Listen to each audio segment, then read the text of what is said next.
Hi mga ka-Bible, Thursday today at meron akong Bible verse na gustong i-share sa inyo ngayong araw from the book of Matthew chapter 10 verse 11 hanggang 15.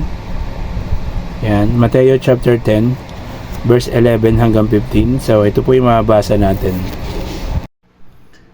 Saan mang bayan o nayon kayo dumating, humanap kayo ng taong karapat-dapat pakituluyan at kayo ay tumuloy sa bahay niya habang kayo'y nasa lugar na iyon. Pagpasok ninyo sa bahay, sabihin ninyo, maghari nawa ang kapayapaan sa bahay na ito. Kung karapat-dapat ang mga nakatira doon, panatilihin ninyo sa kanila ang inyong pagpapala. Ngunit kung hindi, bawiin ninyo iyon.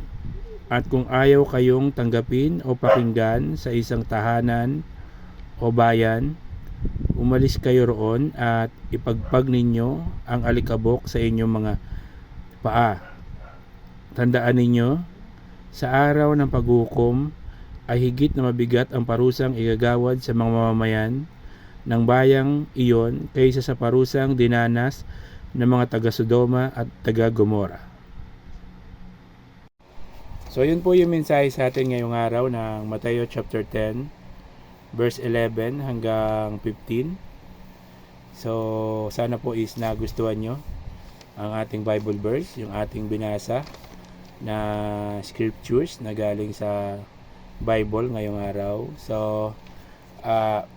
follow my FB page, like and share the videos, subscribe to my YouTube channel, at ini-invite ko po kayo mga ka-Bible, at kung kayo ay hindi busy sa darating na Sunday is meron kaming 22 year anniversary sa aming church.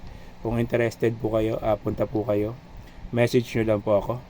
So talikuran at magsisi sa inyong mga kasalanan or sa ating mga kasalanan, dahil ang kaharian ng langit ay malapit na pong dumating, ang second coming ng ating Panginoong Jesucristo.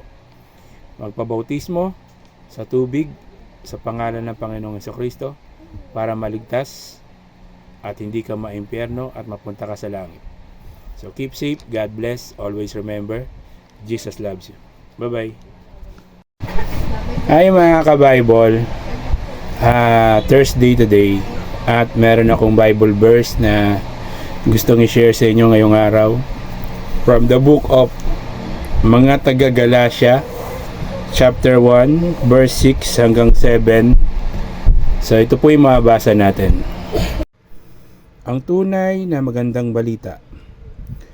Nagtataka ako kung bakit kay dali ninyong tumalikod sa Diyos na tumawag sa inyo sa pamamagitan ng kagandahang loob ni Kristo, at kayo'y bumaling agad sa ibang magandang balita.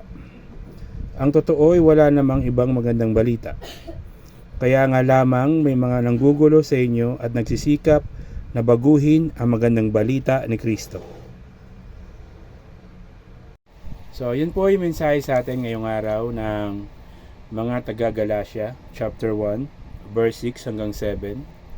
So keep safe, God bless, always remember, Jesus loves you. Bye-bye.